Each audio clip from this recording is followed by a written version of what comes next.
if you were to buy a Lamborghini, what color would you get it in? I would never buy a Lamborghini. Let's say a Ferrari. If I would never buy a Ferrari. Okay. If I were to play the sorry, game, Sorry. how fair. perfectly do I need to set this question up so that it suits the conditions by which you possess fair. a nice car? Fine. Welcome back to Oops the Podcast. All right, lots to unpack here. I got something for you. Please. Julio, I don't know where you came up with that idea. Dude, this guy was a huge turkey. What is this, Japan? Which is one of the reasons why I hadn't told you about it. No, and I also just assumed you were saving it for the pod if you were going to tell me. Yeah. Which, of course you were. Oh, yeah. What's up, guys? Welcome back to Oops the Podcast. I'm Julio, hanging here with Francis. What is going on? Yeah, feeling good. Ready to talk to you. Yeah, we're ruler threaded up. Yeah, we sure are. ROT. You know me. You know me. Letting her rip. So, dude, Francis and I had an interesting discussion the other day about a certain topic, but I wanna sort of get there because we never ended up talking about you going to the NBA Finals when you did. Oh yeah. And I know that it's been a few weeks now, but what an interesting, to me, it was just the idea of being at the game where it all ends is like super interesting. I've never come close to that moment. And I would love to hear about it. Yeah, I went to Game 6 of the NBA Finals, and the Celtics lost. And I purchased tickets to the game at a time when it certainly seemed likely that that would be the game where the Celtics clinched the NBA championship at home. And it never even occurred to me that they not only might be fighting to push to Game 7 because they'd be down 3-2, which they were, but that they might actually lose the championship while I was there. Yeah. Which is exactly what happened. And it was the most disappointing thing ever. Yeah. There wasn't a whole lot of good about that experience. Yeah. I can't lie. I don't think a whole lot of true sports fans would ever say, oh yeah, I was at the game where the opposing team won a championship. Right. Pretty iconic. Yeah. It's an interesting thing for sure. It's just deeply, deeply disheartening. So much so, in fact, that the game ended and I turned to my friend and I said, do we want to stick around for the trophy presentation and the presentation of the MVP of the finals award? And he was like, no. And I was like, yeah, right. Me neither. Right. Yeah. I don't want to continue to feel this. Watch the celebration for the other team. Totally. You give your team applause for their good season and you thank them for coming within 2 games of winning the championship. And then you get out of there and you lick your wounds. Yeah. And exactly. But it's such an imperfect moment in sports. The inevitable possibility that you can win the championship on the road. Mm-hmm. It almost is like the tip-off to me. Although the tip-off, at least there's potentially a solution. Like it seems more obvious that there could be a solution. How do you possibly come to terms with the winning the championship on the road problem? It is a problem. It's crazy. I'm trying to think, one thing that's cool about soccer is that for a lot of the major championships, the Champions League final, the World Cup, it's almost always in a neutral location. Right, which is another reason why football is such a well-designed league. The Super Bowl being, because at least neutral. That means half of your fans, the stadium is probably typically half of your fans. Yeah. Chris, is that wrong? Do I have this? It's just rich people. The Super Bowl? That's true. Yeah, it's weird. Fine. Guys, Chris worked for the Rams. I lost the Super Bowl, so I know what you feel. 2018, we went to the Super Bowl and lost to the fucking Patriots. And I was on the field, and that was pretty bad. Was that one in L.A.? No, it was in Atlanta. Oh. What is the locker room like after that? Oh, sad. It's sad? No one's saying anything. Does anybody not give a shit? No, everyone cares. What do you mean? You work your whole life of course, for that. Of course. Sorry, I didn't mean No, it's fine. But my dad always makes this point. Like, there's this Roger Federer was playing Djokovic in the finals of Wimbledon, 5th set. he was kind of old already, and like he had double match point on his serve, and he'd lost the I remember match, this. and like it crushed me. And I would tell my dad, and my dad's like, dude, the guy has like 800 mil. Like, don't feel that bad for him.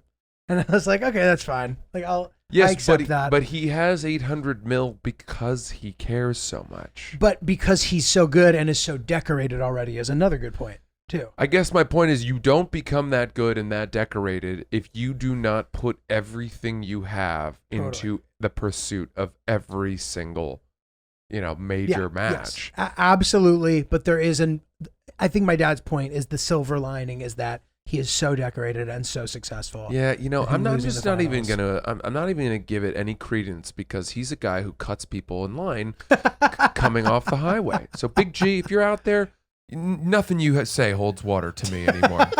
We're gonna have to get to lunch or something to fix this. To squash this. I want to get back to seeing eye to eye with you, with Big an G, arbitrator. But for now, we got some work to do.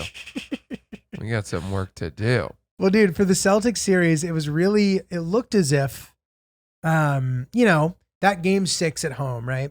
Whether or not they're playing to close it out or playing the survival game, usually a team on the ropes, game 6, that game is a much more competitive game typically. Yeah. And this NBA playoff season has been interesting because while so many of the matchups have been so good, so close, so contested, the final moments were these huge blowout letdowns a lot of the time. And while the Celtics kind of got it close-ish by the end, they were down a lot early. They went up 12-2 and I was screaming so loud that I got a headache.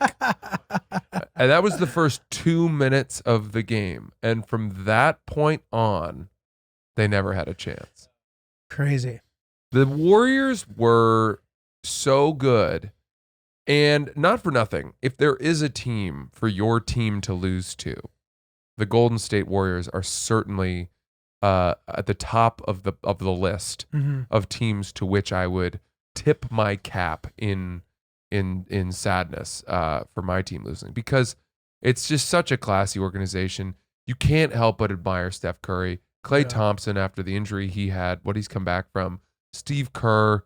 These are likable people. Besides Draymond. Draymond's kind of their villain, A little bit of an antagonist. But otherwise, this is not a team that you hate, really. It's kind of hard to hate them. They're from a place in the world, in the country that, like, isn't that hateable. Berkeley, California, like Golden State. It's just, I don't know. Yeah. If they'd lost to the Miami Heat in the final, which they wouldn't have, obviously, but for some reason that just would have been a harder pill to swallow. I accept that. Especially for me, dude. Jimmy Butler getting all that. We need Jimmy Butler back home on the couch. Yeah, that's right. We don't need him parading around in front of Hill Dog's eyes. So it was an interesting experience, but definitely a learning lesson for me where you cannot buy tickets to a sports event under the assumption that you will be witnessing your team win the championship. That's just not, it's never a foregone conclusion. Which is what's so special about when they do. Yeah. Things that are certain are just not as interesting. Yeah. But dude, never forget, I know I've told this story on the pod before at some point, but to reiterate, because it's so funny and it ties in so perfectly with this, my friend who was a huge Houston Rockets fan, when he was at the game 7 where Lillard hit the series ending 3 and he had been fighting with the guy behind him and the guy behind him punched him in the face and knocked him out. Your friend was a Portland fan? No, my friend was a Houston fan. And that other guy was a Portland fan? The Portland fan punched him in the face, knocked him out. He woke up with nobody in the stadium. His team had lost, and I think he was concussed. So this guy was a Portland fan and punched your buddy in the face? Correct. After Lillard had hit the game, his team had won the game? Series-ending three-pointer. I mean, literally adding insult to injury.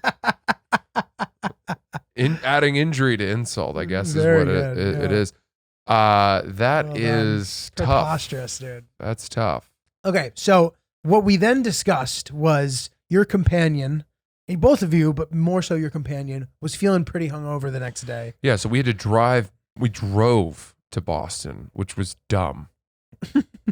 The only reason to drive from New York to Boston is if you don't get your act together quickly enough to buy flights or train tickets because the flight is so short and so easy, and the train is so comfortable and so nice. Yeah. But if you wait to the last minute, they get very, very expensive.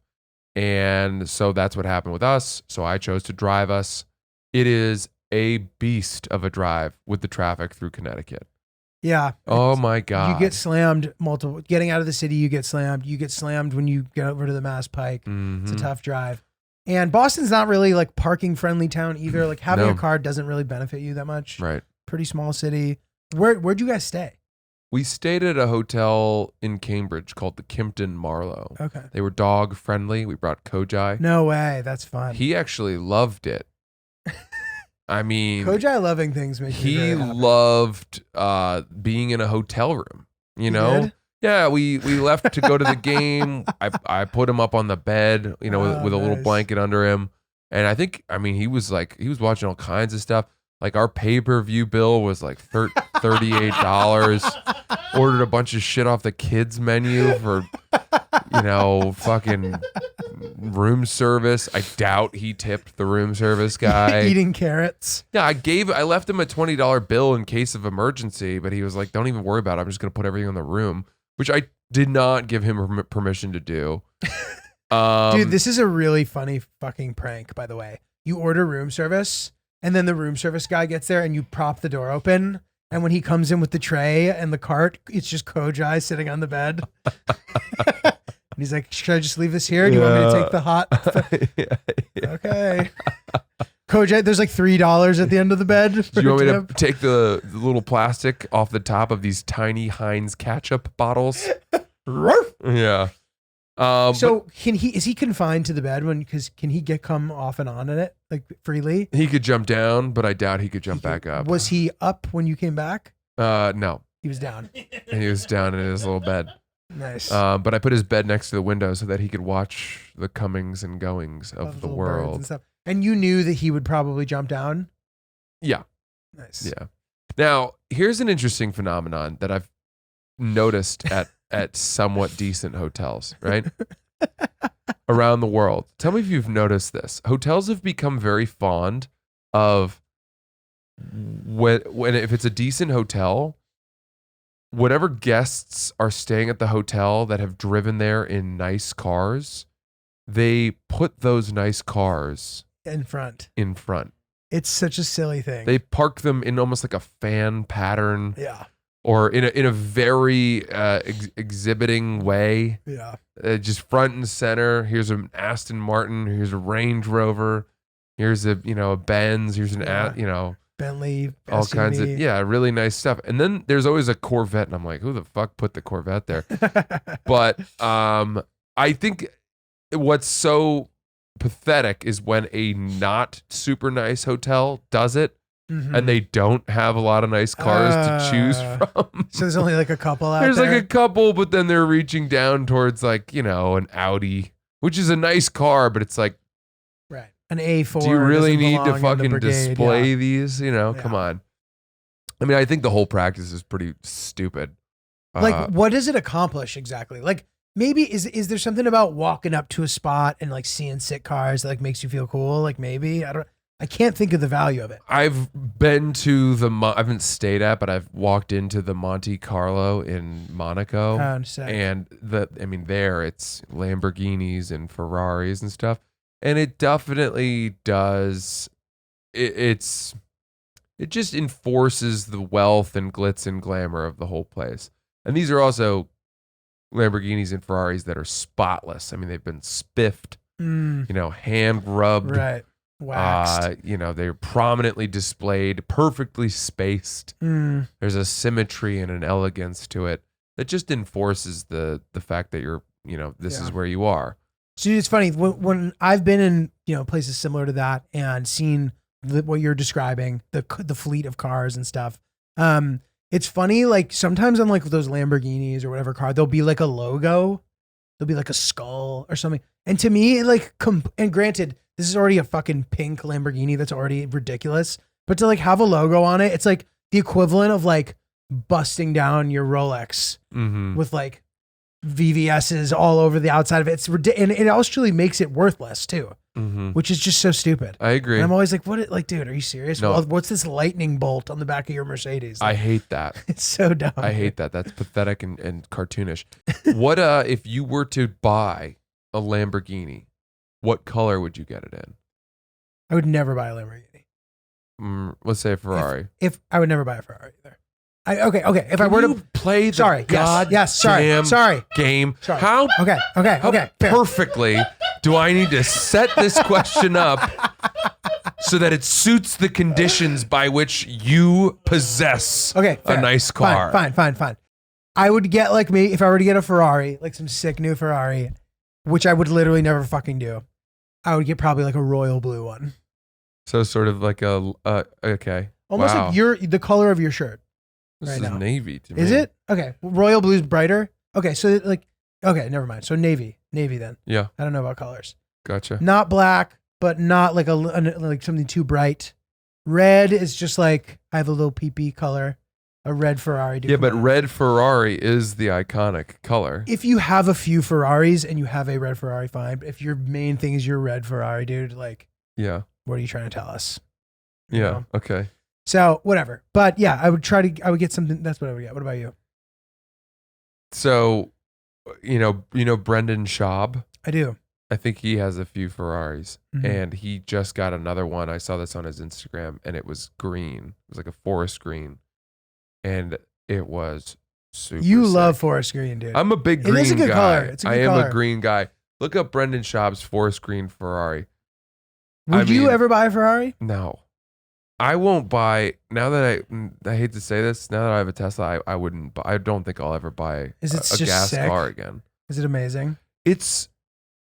It makes driving a gas car feel like you're stepping backwards in time Crazy. instantly. Crazy. It is such a better experience. It feels to be such a better designed piece of equipment. Right. And it definitely has its drawbacks. I mean, Like what? Like, do you have to charge it at the hotel? yeah, we charged it at the hotel. And do you need to find a hotel that has that type of thing? Most parking garages do. Wow. The trickier part is, yeah, look at that color. Damn, that thing's Dude, sick. that is super, super sick. That's sick. How much money do you think you spent on that? Bro, 200 It's grand. At least probably closer to 300 to 500. I have no idea. I don't know what the models of Ferraris, go for. Dude, I'll be honest. There is an amount of money. Like, if I were to just keep making more and more money, like, I would very quickly run out of things to buy. The idea of like buying a bunch of cars, like, literally couldn't interest me less. I don't really I don't even know, dude. I wouldn't even want multiple homes. I would want one home. Hillary, I think, would want multiple. She can make that work herself. Yeah. And if she's willing to design it and be there when the roof guy shows up Yeah, and fucking all that shit, great, let's do it. Otherwise, no thank you. I want time and freedom, but I don't know. I think that people who have multiple homes and just have so much money that it doesn't even matter, that they would rather stay in their home in Hawaii or St. Bart's than the nicest hotel on earth. I think the idea is that a lot of them hire full-time housekeepers who live there and maintain the place. Right. So those issues of, the roof is leaking or the Mhm. laundry machine is broken, They don't have to even think you about don't it. you don't deal with it. You have a full-time staff member who's dealing with that. True. That's an ideal scenario. I don't see on the path there. You know what I mean? Like, there are people who have two homes who are a little more hands-on. You know what I mean? You're right. Like, that's certainly true. And I guess that does make it easy. My question is this, Easier. if you owned two homes, let me rephrase this. Is there somewhere that you expect or could see yourself going so often as to warrant owning a home there? No. Not right now, but like, let's say in 5-10 years, you might, Okay, right? You okay. might love the beach, and you might say, we really want a beach home. Hamptons. Sure, buy a house in the Hamptons, right? Yeah. So you've got your New York City apartment, Fine. you've got your Hamptons home, right? Cool. Now, that's two. Mhm. A third, right? Let's say that you loved skiing. That's what I was going to say. I don't even know how to ski. Okay, but So for me- let's just say you love skiing or you loved hiking in the mountains. So you wanted a mountain home. So you bought a house in Aspen or Vail or even Stowe, Vermont, something like that. Right? So now you've got your beach house, your New York City home, and you've got your cabin in the mountains. Mhm. At what point do you simply not have enough time to allocate enough weekends of your life to justifying owning this many homes? So, and How many ways can you split your destinations such that it's worth actually having it? so I think that the to me the obvious answer to that is like certain people look at it as something to create and or preserve wealth over time.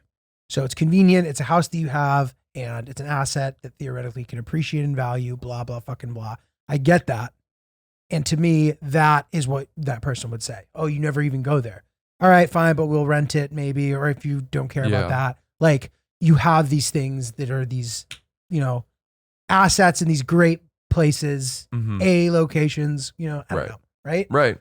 I I guess that is the answer. Is you're diversifying your wealth. You have real estate holdings in addition to the stock market, all of that. That's a fine answer. I mean, we're talking about people that are able to afford multiple homes, so clearly they've done something correct, right, financially already. right. But yeah, man, I don't know. I think the maintenance aspect, I think for me, It's a deal breaker. right now, it's so easy to say all this. But that is a good point, dude. The point about like having, so not only do you have these like full-time staff people, you probably also have a guy who corresponds with all those people. So you're not even thinking about you need to change the roof in 10 years. That guy's doing it for you. That's his job. Yeah, but that's also the guy who ends up banging your wife and stealing like thousands upon thousands of dollars from you. I know firsthand stories of that. Because he's got access to everything. Totally. He's carrying that digital, metaphorical janitor ring of keys to your life. Totally. He knows everything about you, and he can take you, he can blackmail you. Yep. That's the guy you got to be careful of. Totally. And that is the argument about being completely hands off about with stuff, is that you can get taken advantage of. And dude, how many times in show business have we seen that happen? You hear stories about Elvis's manager was skimming off the top for 30 years or whatever that story is. You know what I mean? Yeah. And like, granted, these people are super wealthy and they don't notice, and it doesn't actually end up really mattering. They're still Probably rich. not, right. So the argument for the manager is like, oh, well, this guy's so rich, I deserve more. It's very easy to like justify that. Totally. So to me, that always stresses me out a little bit. The idea of, if I ever am to get to a level where these things become a worry for me, I would maybe be too on top of it. You know what I mean? But you're like, don't hold your breath, pal. Well, I laugh because behind the scenes, Julio and I, we have a lot of correspondence about how to maximize our earnings together from the podcast and things like that, obviously. And we are so careful to make sure the other person knows about every dime that is coming into this podcast. Like, there will be a time where I'll get $17 direct deposit. Yeah, like for somehow we'll get paid $17 for something, like whatever it is, and he'll text me, or like I'll text him, be like, "Listen, dude, just got this. I'll Venmo you $9.50 right now," or like $8.50, and you get this $8.50 Venmo, and you're like, Jesus Christ, like, I mean, if you lied to me, it would be okay at that amount. Yeah. Like, and it does give you confidence that you're working with someone that you completely trust when you get such just tiny, almost negligible amounts of money from each other. But at the same time, it's like, then you start to think like, well, that's exactly what I would do if I were hiding thousands of dollars that I'm actually stealing. This would be a really good way to make them at ease, put them at ease. But I do love that we do that. We established that early on. It is a nice thing. Yeah, it's a funny thing. It is funny, dude. Yeah. What's up? I don't know. I feel like, how do you guys feel about Airbnb right now? I feel like they're getting a bad rap in Why? PR. Just like, people finding cameras in their homes. Yeah, and, I saw that story. Really? and, yeah, I just Yeah. feel like it's slowly going downhill, and people are just like, "Let's just stay in a hotel." The fees are insane always. It's just, I don't The know. fees are high, Yeah. but hotels have also skyrocketed. Yeah.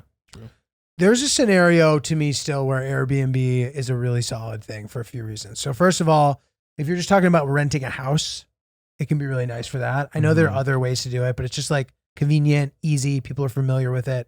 That to me is nice. Also, like if you're going someplace and there's 6 of you, Airbnb can be a really nice option. I prefer hotels personally, very much so. Mm-hmm. I don't like when like stuff doesn't work. I don't like smelling a person's house. Or they're like I'm in their sheets that like they washed. And granted, like the super hosts are a little more like whatever about it. But Yeah. I don't prefer Airbnbs, but I don't know. I feel like it still has a bright future. But I am a big fan of Airbnb. And I think part of the reason is it does serve a very different purpose to me Yeah. from hotels. I think that Airbnb, as you said, bigger groups, you can really get major financial benefits. value, yeah. Splitting a house between 6 people, 3 couples, whatever it is almost always going to be cheaper, than 3 separate hotel rooms. Yeah. Plus you'll get something like a nice outdoor pool, and Yeah. you're not going to be getting splashed by a bunch of 6-year-olds who are, on vacation at the hotel. Totally. And For there's some certain reason. markets too where like, in LA where like hotel rooms for some reason are just so expensive. On Airbnb, like you unlock a lot of value there. And not for nothing, as I said, I've said versions of this, but in that we're comedians, it's like if the host of the Airbnb I was staying at had secret spy cameras on me, and they took a video of me like jerking off or picking my nose or doing something embarrassing, bending over to, and showing my butthole to the teddy bear's eyeball camera. And they're like, give us, $10,000 or we're going to put this on the internet. Did that happen? I don't know. Is that what had happened with this? I don't camera know. thing? Oh, okay. I don't know if Okay, it's that. sorry. Well, let's say to me, that's like worst case scenario, right? Yeah. I'd probably be like, yeah, fucking go ahead. Right.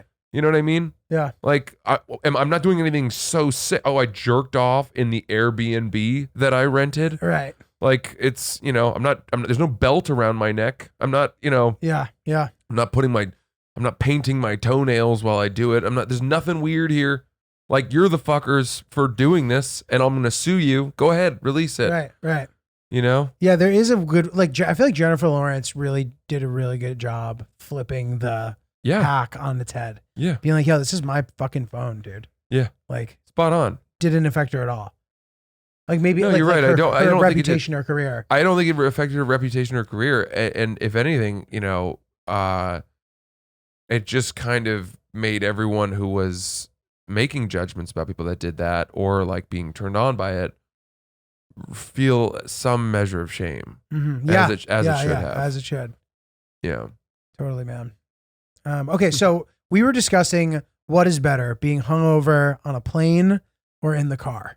Oh yeah, because last thing when we drove back from Boston to New York, 75% of the way home, my buddy leaned out the window and threw up all over the side of the car while we were going like 70 miles an hour. I'd never seen anything like it. But he got his whole head out of the window. Yeah, I mean he was out of the car as though he was celebrating our arrival to Vegas. Like woo! Vegas, Except baby. it was. Oh God. So threw up all over the car. Pretty funny. Tough place to be in. Didn't really bother me. Yeah.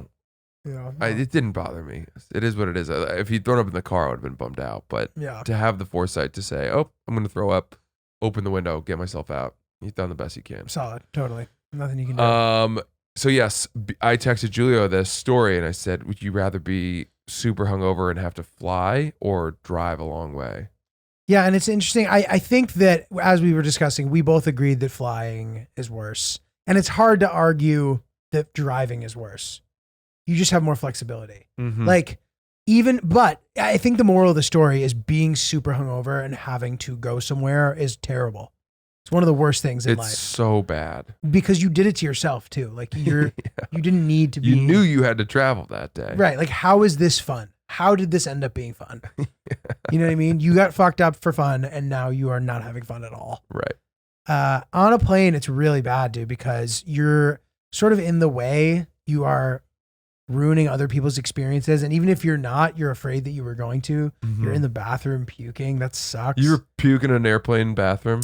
I never have. I have. Really? That's one of the From being worst hungover? experiences I've ever had. Yeah. I've gotten sick on a plane before, but not because I was hungover. Just like motion sickness, weird. And thing. you threw up? I felt like I needed to, but I didn't. Wow. Dude, throwing up in an airplane bathroom, I mean, because you got to get on your knees. Dude. Oh And the smell of that God. prison tin toilet is so bad. Yeah. And It's there's really no bad. water in it, so the throw up, I don't want to get too graphic. You get the idea. And then it's not like you can brush your teeth and wash the taste out Yeah. because the water's not drinkable. I mean, Dude. it is hell. And then to add to your point versus a car, in a car, you can really regulate temperature. You can open a window, get some fresh air. You can blast the air conditioning. You can tilt your seat back. You can take a break. You if can need take to. a nap. You can stop at a rest stop. You can get some Advil. You can get a ginger ale. You can, all these things. I mean, I guess you could get a ginger ale on an airplane, but you cannot turn the air conditioning up to the level you might want to. You cannot tilt your seat back. You can't make it shorter. Yeah. You just have to grip Nothing it you can and do. bear it Yeah. until you arrive. And that is really tough. Yeah. It's funny. When it comes to driving, I think I would actually rather drive than be the passenger. I agree with that. It's somehow like, and it's funny because after Ricky shot his special, we all like went somewhere the next day and I drove and everybody in the car was like super anxious and like hungover and Yeah. I was driving and like, even though it was brutal, it was still better that I had something to do to like distract me. Yeah. You know what I mean? And also the very act of driving the car somehow mitigates the car sickness that you get. Interesting. Yeah. Because if I'm in the front seat and I'm car sick, I will look out the dash and pretend that I'm driving. And that helps. Interesting. Yeah. Cause like I get jittery, dude. No, but it's true, dude. I remember like, have you ever been seasick? Dude, yes. It sucks. Yo, I am a bitch. My stomach is the worst thing about me. Oh, it's so I am funny. my stomach is as finicky as my sleep schedule. It's bad, but same. Like I've been seasick when it's like hard, when like half of the boat was, because it was like super rough and like. Where were you? This is when I was in Galapagos. Actually, the last time I've been seasick was there, and the whole trip there, no seasickness. Then in the afternoon on the way back, it just got really choppy, and there was like 2 hours to go. Yeah. And the island is in the distance and it's like the faintest thing. And you're like, maybe that's the final destination. And it's like not even. No. You then drive by that one and you're too afraid to even ask. And it's so frustrating to be like, I'm looking into the distance in a way where like, if I move to the right 1 second, I'm vomiting everywhere. Yeah. So now I'm just staring and then like You're staring at land? trying my best to That's what you're supposed find to do. something. Yeah. You need land to And look sometimes at. there wasn't even land. And then Right. to make it even more frustrating, like someone will get in the way and now I'm trying like my best to, and I'm just looking at the guys who work on the ship. They're like playing Candy Crush on their phone. They like don't even give a fuck. Yeah. It's like so frustrating. You got to take some Dramamine Yeah. before you get on the boat, though. You can't take it halfway. So dude, I think, so I believe, if I remember correctly, I took some, but it was just like, dude, this is like the roughest water I've ever been in. Fair. And it wasn't like Mhm. crazy, Mhm. but it was just like, Yeah. Pitching. And, just yeah. craziness. And yeah, man, I don't know. And then we both got real sick too. So Zach, the guy I was with, got really seasick. He was throwing up on the boat. Yeah. I didn't throw up, but we got back. He then got sick as fuck for like 18 hours. And then the next day got really sick for like 18 hours. Wow. So it was like fucked up. Galapagos. Dude, Not yeah. going. Not relaxing. Not guys. going there. Not a relaxing trip. That's the end of that dream. Yeah, so that's the thing. In order to get to the meat and potatoes of the Galapagos, There's no way around a 3-hour boat ride Wow. because you can only fly to the 2 main islands, and then to go to any of the like famous stuff, you need to take an insane boat ride. Fuck, man. It sucks. That stinks. That stinks a lot. It is cool though, but not relaxing at all. Sorry. Do you have a favorite place in the world that you've visited among all of your travels? My little That's Julio's thinking noise. like hourglass cursor. You know what Hillary's is? You do that sometimes. I do? You do that too. I picked that up from her. She goes, and then she like shifts her chin and does a little pucker, side lip pucker, and that's how I know she's deep in thought. Oh. So for me, dude, it's not always necessarily the place. It's more like the experience that makes it more memorable. Mm-hmm. But if we're talking about sheer, like, wow, I can't believe I'm here right now sort of thing, in America, it has to be Alaska. Yeah. That makes Alaska's sense. just so remote and random. And besides that, I don't have No, to think about it more. I mean, I think What I about don't you? just mean, wow, I'm here right now. I think when you left, you thought that was the greatest or coolest place ever. Yeah, I don't know. I really don't know. It's tough. There's too much good stuff that really. I will say this though. I lean towards a mountainous, arid, open, Mm-hmm. vista producing environment Nice. more so than shrubbery and jungle No shrubbery. with beach. Mm-hmm. I like that less. I agree. I agree with that. Yes, mountains are the coolest They're sick. thing Yeah, ever. they're sick. Mountains are awesome. They're awesome. Big fan of mountains. Yeah. Yeah. Which bums me out about the Taliban, dude. Like Afghanistan was a very accessible destination for the past like 10 years, and now it's like, ugh.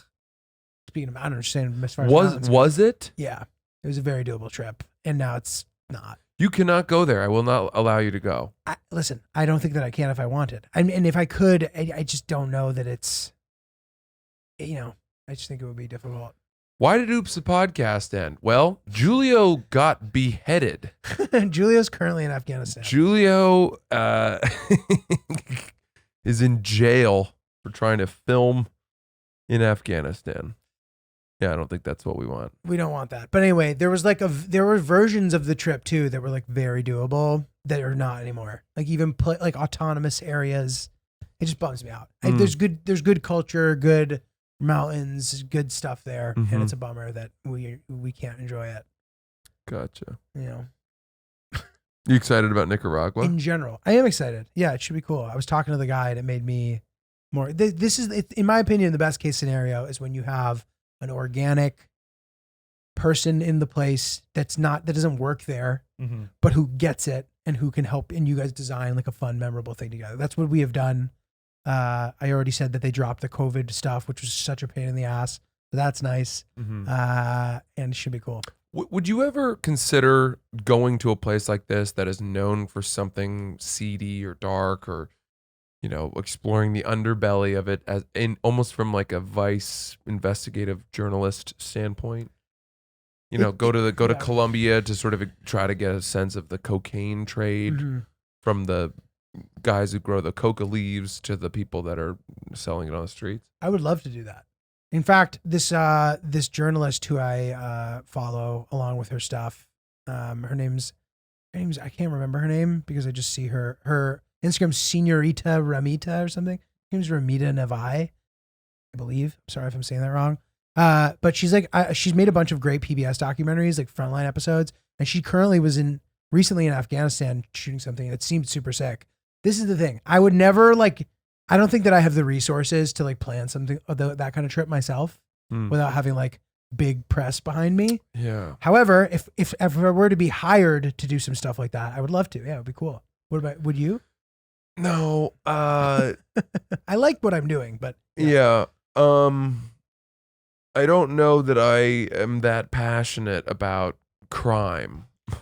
So no, fine, same, not necessarily, but it's just the underbelly aspect to something in general interests me a lot. Yeah, that is cool. But again, it requires so much networking and people so you can get someone who's involved to vet you and open doors, because otherwise, Yeah, you don't get access to these people. You need a team. You can't I wouldn't be able to make that happen. Yeah, on my you own. don't get access to drug dealers and cartel people Right, and terrorists, stuff like that. like that kind of shit. Yeah. You know. But yeah, man. I You don't know who always blew me away about that was Sacha Baron Cohen. Yeah, he's amazing. What he was able to get access to as a comedic character Yeah. in terms of the underbelly. I mean, I believe the BBC helped him do all that. Though. I would think so. Yeah. But still, it's still ballsy as fuck. It really is. And he's going knowing that the interviews a lot of the time are going to end with his subject being angry with him and Or telling disgraced. him, and or telling him like, fuck you, get Yeah. out of here, I'm going to kill you. Doesn't give a fuck. That happened in I think he went as Bruno and interviewed a terrorist leader. And it was like that was what it said. It was, he was in the Middle East somewhere. I believe it. And Letterman asked him on an interview, how did you get that interview? And he goes, I can't talk about it. Crazy. Dude, so I had heard that for Ali G at least, when they would just have sit down interviews with the politicians, which by the way, if you guys have never watched Ali G interviews, they are spectacular. Yeah, it's insane. They are so fucking funny. His whole thing is so he'll just immediately start insulting them in the intro. He'll be like, "Oh, he's here with my main man, Brett Scowcroft. He was, you know what I mean, Yeah. secretary for Lyndon Johnson." Yeah, And he'll be like, Lyndon Johnson, who was a man. Yeah. To these guys who have no idea. Yeah. And apparently what he would do is he'd pretend that he was the camera guy, and there'd be a guy in a suit sitting in the seat. And right before the interview started, they swapped it out. Yeah. And they'd be like, this is a politics show for young people. It's good. And these politicians will do these shows so that they connect with the younger audience, whatever.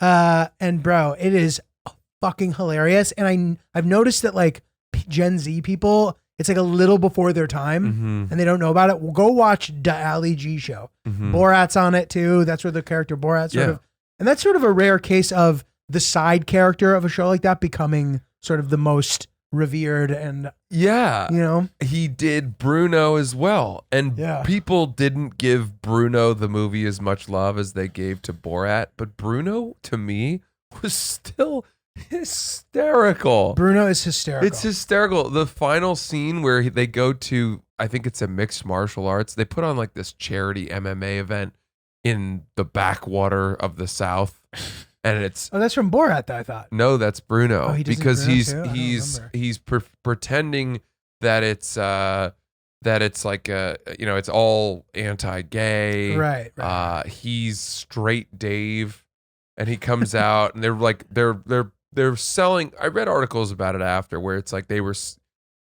they were either giving free beer to the audience or selling it super cheap, and they were really revving the audience up for the big reveal, which was, and he comes out and he's like, I'm so straight that I ripped the back doors off my house. And all this stuff. And then his ex-boyfriend or whatever comes into the ring and they start fighting each other. And then all of a sudden they start making out and rolling around in their underwear. Do they get naked too? Just about. Yeah. And the whole audience is losing their mind. And the whole idea is look at how homophobic this place is. And it's well, you kind of set them up. Totally. No, dude. To be that way. Very much, yeah. Now, having said that, and doesn't he the dildo machine bangs him in that movie? Earlier in the scene, yeah. This guy's the ultimate method. He'll commit. He's he committed. Is a legend. He's an Oxford grad. I did know Went that. to Oxford. So super bright. Yeah, incredible talent.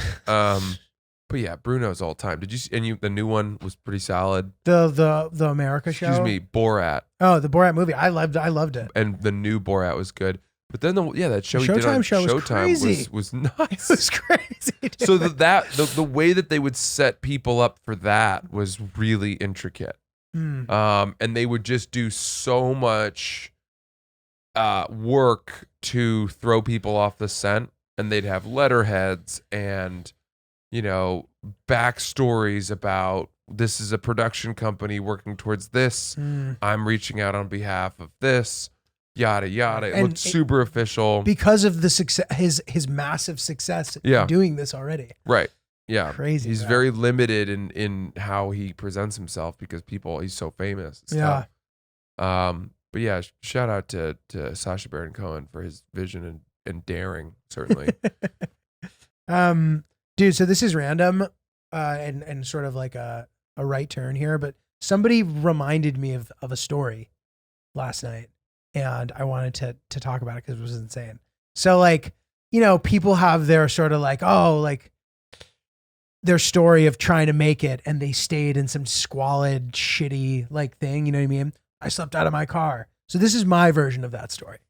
So I had got rid of my apartment, left my job, and I had lived with these people who I actually ended up living with full time in the city with many years later. But I had been living with them for the summer, and I was back in the city. I needed a place to live. So one of my old friends from the tennis team, he was a friend's tennis coach, and he had become a friend's tennis coach, and they gave him an apartment. So he lived in this apartment, and he's like, dude, I'm like kind of lonely in the apartment. You can come and sleep on the couch if you want. I was like, sick. So I ended up staying there with him for like 3 months. Wow. I know, which was really nice of him. But this is the slumming it portion of this. 2 things. First of all, the only bathroom in the apartment was in his bedroom. And he was like, dude, my sleep schedule is super fucked up. He's like, if you need to go to the bathroom, you're going to have to wait till the morning. So oh my God. I would pee in bottles sometimes. Sorry. No, I mean. That's not even close to the worst part of the story. So that sucked, obviously. But whatever, all good. There were bed bugs in the couch. And I couldn't tell him because he would get rid of the couch and then I would have nowhere to go. So what I would do, I had read that bed bugs don't like light. So I would sleep with the lights on. Are you fucking kidding me, No, dude? I'm dead serious. Isn't that insane? This is so... If I knew there were bed bugs in a couch, I would not be able to sleep there regardless of what they liked or did not like. I must have been drinking a lot at that point in my life. Because I was getting feasted on, dude. And it sucked ass. But like, I just didn't know what else to do. I just like didn't have my shit together enough. Like I didn't have any money saved up. I just didn't have any money at all. Like no money. And it was dark, dude. Oh my God. So I was telling this story yesterday about sleeping on the couch and I had forgotten the bed bugs part. My friend was like, are you serious? What about the other part? I'm like, what other part? He's like, the bed bugs. I was like, oh my God, I completely forgot about that. I was like, that's a pod. That's a good thing for the pod. Your buddy knew the couch had bed bugs? No. If I told him, so that was a dick move on my part, but I was just surviving, dude. I didn't tell him that there were bed bugs because might he have thought that you had brought them in? Probably not. He's like pretty smart. I don't think he would have like had an emotional response to that. He might have just been like, oh, this couch is a piece of shit. Like, that makes sense type of thing. Yeah. But he definitely would have thrown the couch out and definitely would have been like, could you not have split a new couch with him? Something cheap? I don't think I had $100. I'm not even joking. How are you eating?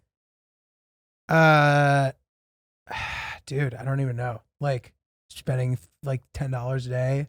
And then I had a job, but like I owed money for student loans and shit. And like I had like a little bit of expenses that like all that. And I was trying to like beef up my lesson schedule because I was in the city, needed to figure something out. And I kind of I got Saturdays. So now I had like 4 lessons on Saturday and I would make $30 per lesson total. Yeah. Even though it costs way more, but that's how much they would pay me. So now I get like, $100 a week. And then, and I wanted to like do stuff too. I just did not have $100 to split a couch. Yeah. It was crazy, bro. Right. That's pretty shitty. That resolved itself by, this is what happened. This is crazy. Okay. So the fall I'm living in that situation, right? The family who I lived with through the summer, I was really good friends with the one kid who hooked me up, who he still hooks me up, bro. This guy is the ultimate plug, the ultimate mensch. Love him. Takes care of the boys. But he was like, dude, because I had quit my job. He's like, bro, I got you. He's like, come be the tennis pro he's like, we don't even have to play tennis, dude. That's how we'll sell my parents on the idea and we can just chill together all summer. It'll be sick. I was like, okay. So we did that. made a little bit of money doing that, but like nothing significant, and nothing that kind of like sustained me into the fall. So anyway, now I'm trying to figure it out. So I'm living there for 3 months. He's in boarding school at this point in Jordan. Oh my God. And he is the biggest schemer of all time. Like he'd come home for the weekend and pretend he lost his passport so he didn't have to go back to school. And he'd be like, I don't know where it is for like 5 hours. And then we go in his room and he'd be like, bro. And he'd like lift up a board and his passport would be under there. He just didn't want to go back. He hated boarding school so much? He was 14 and in Jordan by himself. Didn't know anybody there. Why was he there? I think that he initially hadn't gotten into the boarding schools that he had wanted. Yeah. So they're like, go to King's Academy for a year and then you can he ended up going like Taft as a sophomore. Wow. But he initially didn't have the options that he had wanted. And his dad is Middle Eastern. It wasn't that crazy for him to be going there. So he's there and he just like didn't want to be alone. So his parents were like, yo, would you want to go stay with him for a month? In Jordan. We'll pay for everything. And also like, we'll hook you with like dope shit to do. So like, we'll put you in a nice hotel. We have this guy there who'll drive you around. Like you'll have a great time. I was like, oh, sick. Holy shit. And this is like, I already had a little bit of wanderlust at this point, but it hadn't landed on me Well, yet. and also you couldn't act on it because you had no money. No money. But the trips that I had done, and I talked about this in my little Rwanda thing for the New York Comedy Festival, but I took a train ride by myself to visit a friend in Switzerland and Germany. And like, it kind of made me like, wow, this is so fun doing this. So anyway, I was like, this could be a great experience. We got to go to Lebanon, Jordan, all this great stuff, right? So we leave and I'm there for a month. In my head, I'm like, I don't know what I'm going to do. Like I need to establish my home base. I keep like ignoring the problem. Yeah. My grandmother ends up passing away. And they lived in the house that I was actually lived in when I was a baby in Brooklyn. It was a 2-family house. She was sort of old and a little forgetful. And there was 2 apartments in this house. So there's the ground floor, top floor, different addresses, different entrances. But if she heard somebody upstairs, it might have confused her perhaps. And it maybe wasn't the best environment with her there for me to live in that apartment. When she passed away, changed the game. My uncle, Zio Butch, shout out Zio Butch, Lifeline. He's like, if you want to live up there before, I sell the building, you can. And it was crazy I'm living in the ruins of my childhood. It was just like the same exact place that I lived when I was a little baby. But so that's what saved my ass. And then I paid essentially nothing. How long did you live there for? 5 years. You lived in that Brooklyn apartment for 5 years? 4-bedroom apartment. And he said before he sells the place and he just didn't sell it? Just took a sec, figuring it out, whatever. And like, so the place, it was still like, it needed some repairs and some fixing that I was incapable of doing and that wasn't worth doing if he was intending to sell it. So there was things with the apartment that weren't perfect, but dude, this huge apartment to myself. And even though it was pretty deep in Brooklyn, like it was still the biggest lifeline of all time. How old were you when this happened? When what happened? Well, let's say that at what age were you living on the termite couch? Bedbug couch was the fall of 2009. Okay, so you're just out of college. Pretty much. Like I had a 22, 23. year, 22, 23. Then, but the first year out of college, I rented an apartment because I had a job. It was too expensive with how much money I was making, but whatever. And then What job did you have? I worked at a commercial real estate brokerage. Okay. On a team. Mm-hmm. So I was doing sort of like analytical stuff and also tried to start my own business, but then it sort of didn't really pan out, obviously. And then, so in 2010, I moved in to the Brooklyn situation. Mm-hmm. And then Okay. And you were there until 2014, 15. 2015, in which case I relocated to another favorable situation. Why did you move? Why did you leave Brooklyn? They sold the house. They sold it. They sold the And building. you needed a place to go. Needed to find a place. It was intending to find an apartment somewhere. At which point the original homies came back into the picture, who now I had a much more sophisticated friendship with sort of all of them, Mm-hmm. which made this conversation naturally happen where they're like, you just come live here if you want, dude. Interesting. No exchange. It was really, it's one of like the nicest, in a series of extremely nice things that had been done for me. That was sort of like the final.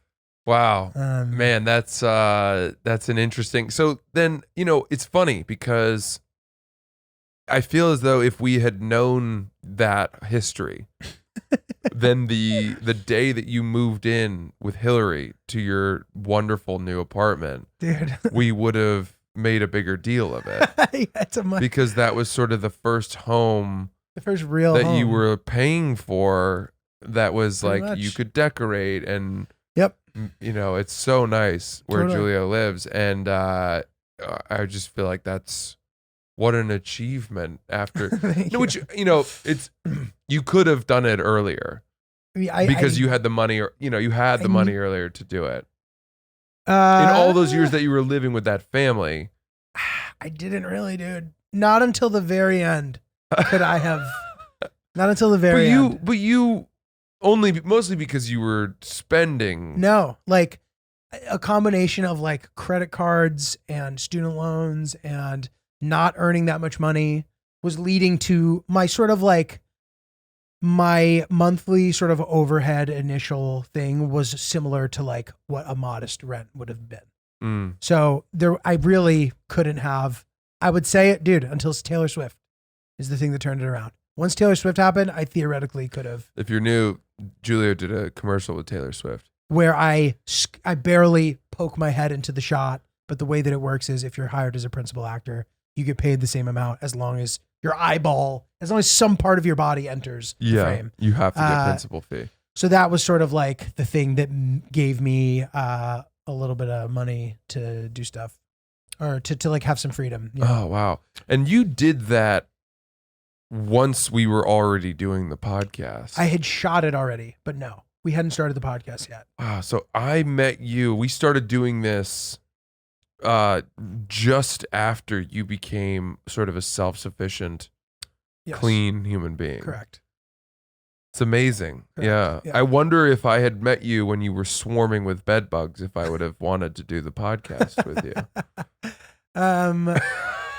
It's dude, just such a different time, man. You know, well, we would have both been. I mean, you're younger than me too, so you know, there's no scenario where that would have even happened. I'm trying to think. Yeah. I'm trying No, to think I mean, of. I've been presentable for the entirety of the time. It was just the idea of letting the ship sink was just not. And granted, it was around the corner all the time, so there was a lot of stress and anxiety about it, which my 20s were not particularly pleasant. I just couldn't get my shit together, dude. I'm going to ask you sort of maybe a privileged question, which is if things had gotten super bad, I mean, Mhm. you legitimately cannot afford any food. Mm-hmm. Could you have called your parents Yeah. or gone Yes. back to stay with them? And I think there along this road, there were many times where I was calling them asking for $100, Mm-hmm. $100 here, $100 there. And then even occasionally just like getting, you know, all of a sudden I get a deposit in my account. Somebody put $500 in there, Yeah. $1,000 in there along the way, all the time. But Mhm. I just required so much support Mhm. that there was really no way for them to, there was no way for me to ask for that. Would it have been possible for them to do it? Maybe, but like, I didn't even want to be in that position, you know? Your parents see you now. They know you're paying steady rent, making recurring income, doing very well, certainly doing Yeah. as compared. Are they relieved? Are they proud? Are they aware of how well you were How doing? wild of a ride it's been. I think so. Yeah. I think they are. Were they worried about it? I would imagine they were pretty worried about it. They get worried if you're going to Iraq. They had to have been worried that you were. Probably. I think that there's a disconnect where they don't understand they along the way, they maybe just didn't fully understand the ins and outs of my life. You were probably pretty good at hiding it too. Hiding certain things, but also just like how it works is just much different than the lives that they've had. Even just as far as like how much things cost. Mhm. You know what I mean? They just really didn't know. Like, Right. So yeah, along the way, I could have leaned on them, and I definitely did. I don't want to make it seem like I was, you know, this isn't like a sob story per se. Most of it is just negligence on my part, like Mhm. not being on top of shit enough, or just not willing to become an adult. Yeah. And but yeah, it was a wild ride for sure. They certainly helped me a lot along the way, and I appreciate it. I would not have been able to sustain it without that. And yeah, if there were moments where I had absolutely no choice. It happened all the time. If I had to call and begrudgingly make that phone call that initially stressed them out, but then they had more compassion for it an hour later after the call, I did it, of course. Right. You know. Right. But you know, yeah, it's fucking tough out there, dude. That's You know. That's great to hear. It's cool. No, it's cool to hear the genesis of Julio. Yeah, and in a way, it really represents what they say about millennials, where like they refuse to give up on like unrealistic things, even if they have to like go Yeah. through it. You know what I mean? Yeah. That's sort of like one of the both knocks and compliments to this generation Mm-hmm. is sort of like stubborn commitment to trying to make fun things into a life. Yeah. And the problem with that is that in so many instances, it's impossible to get there without going through the thing, the Mhm. difficulty, right? Mhm. And therefore, people who are pursuing unlikely careers or difficult to achieve careers, artists or musicians or actors, whatever, they are in the shit and they accept it and don't and think that this is just a rite of passage, Mhm. right? Whereas, and that can really blind people to their reality. Yeah. And- Like, and- it's easy to you mean like you can romanticize that process? Yeah, you can say, It's not well, fun. the reason that I'm so broke and that I'm so, living on ramen and sleeping on couches that are infested and that all this is just because I'm pursuing being an actor, and that's just what it takes. Uh-huh. And you can lean on that to ignore the fact that you're not talented. Right. Do you know what I mean? Like that Yes. like some people can just and they'll miss that truth for years. They pay the dues. But the miraculous thing that often ends up happening, if a person is tolerable, the talent doesn't always end up mattering that much. It may not, but dude, you can't You're not you going to can't become get- Eddie Murphy. you can't get super successful without talent. It's hard. But dude, I totally. But there are plenty of people who are like kind of successful with no talent Yeah. in our field. Once you've been in it long enough, Yeah. you start to find ways to scrap together a better income. You And know? to a degree, it's a craft. Like, if there are some people who are never going to be able to dunk, Yeah. and living on a couch with bed bugs is not going to make you be able to dunk. Exactly. But comedy, acting, these are things that you can learn how to do, even if you are dense as a fucking board. If you spend a decade focused, trying to improve, being positive, you can, to a degree, counteract your lack of talent. To a degree. Do you know anybody where they were doing it and it was it was shitty, but you saw them and thought they really did have talent, but they gave up because Yeah. it was just so shitty? Yeah. A lot of people. Do Ma- they ever many. do they ever say they regret giving up so soon? I don't talk to a lot of those people that much. And a couple of the people who I know who transitioned into other things, I was kind of like, that was probably a good decision Mhm. just for the quality of your life. Yeah. Like how worth it is it to beat your head into the wall trying to make this work? It might not be worth it. So there are certainly people where I'm like, well, I'll be talking to other comics and they're like, remember this person, remember that person. I'm like, damn, yeah, that guy was pretty good. Yeah. And they just kind of stopped because they just couldn't take it anymore. I can think of a few. Another scenario that I'm more fascinated by is the guy who had no talent, was insufferable, wasn't funny. When you saw him, you'd roll your eyes, and somehow 10 years later, he's respected and funny. Yeah. And that happens. And that's crazy. And there are specific instances that I'm thinking of where the new people have no idea about the role that same person used to play. You really can reinvent yourself. It's an Yeah. interesting thing where, like, when you're at the office and you're in the office with all the same people, it's hard to do that. But when your office is scattered, Mm-hmm. you can sort of re-navigate. I've seen plenty of people in less extreme scenarios sort of rebrand themselves Mhm. and even become cool. They like weren't cool and they learned, they're like, okay, I need to be cool. That'll help me. And they then became cool. Mm. And now are these cool people. Interesting. And I'm like, I hope I was nice to them when they weren't cool because I didn't respect them how much I do now. Yeah. And they might not know that. Yeah. You know what I mean? It's fucked up, dude. Yeah. Is there any examples of that you can think of? Any of that? It is a part of me that doesn't. I don't know. I don't know, to be honest. There wasn't anyone that really comes to mind. In working with Shane, he talks about he's got some people around him who aren't really doing stand-up anymore, but often do some of these sketches with him. Mm-hmm. And in the sketches, they are heart-stoppingly funny. Mm-hmm. And I'm like, did that dude ever do stand-up? And he'll say, yeah, and he was incredible. But that's a different sort of pivot. And they've stopped, but they're not doing. But that's like true, but it's an aligned move, which I think is part of the process. It's like but they're not. The sketches are not. They're not committed to that. They're just doing it because Shane called them and said, got come it. do this," and they do. But okay. they have a whole different life. I thought you were talking about. Okay, so they're not in the quote biz at all. Not really. That's crazy. That's crazy. And I hate to say it, and I'm not saying it's the case with those people, but I think a lot of the time it is you have kids. Interesting. Okay. All of a sudden, my bills just went up 10x, 5x, baby formula, crib, fucking daycare, all this shit. And you don't have a choice. You don't have a choice but to stop what you're doing and start doing something that makes money, even if you don't like it.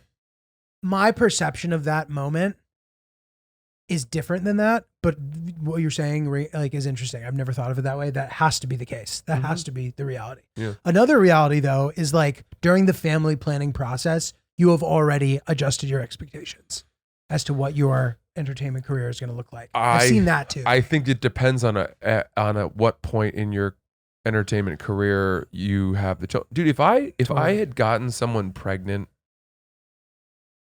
like 5 or 6 years ago, I don't know that I'd still be a comedian. Interesting. For sure not. I mean, I can't say I wouldn't be, but would I have been out doing late night at the comic strip until 2 a.m, Monday through Thursday for 2 years? No, probably not. Probably not. Yeah, it's interesting, man. It is interesting. And I think a lot of the time what it boils down to is like, I look at it in this way. It's like, as I've done this, you have your big moments where things happen, things go your way. You have new milestones. They're easier to achieve early on.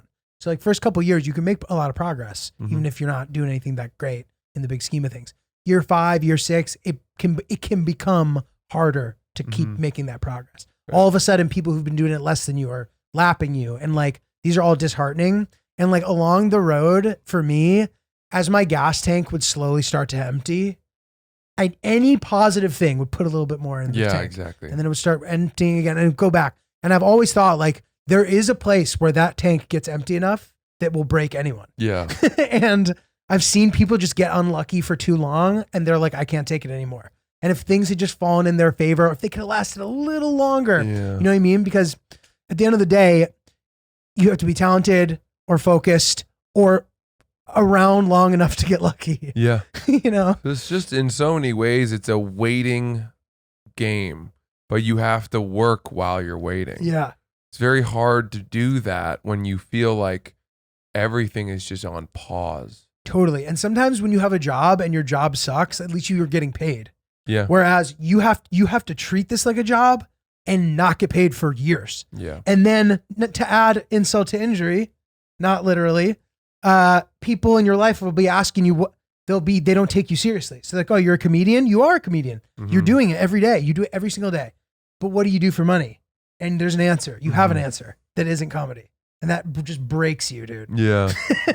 I fold clothes at Tommy Hilfiger or fucking Macy's. Yeah. Yeah. But like, good for you if you stick with it. Yeah. And if you don't, it's not the end of the world either. It's not that cool. Hopefully, yeah.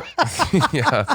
Hopefully a lot of this applies in some way to what other people out there might be pursuing. Right. For sure. Right.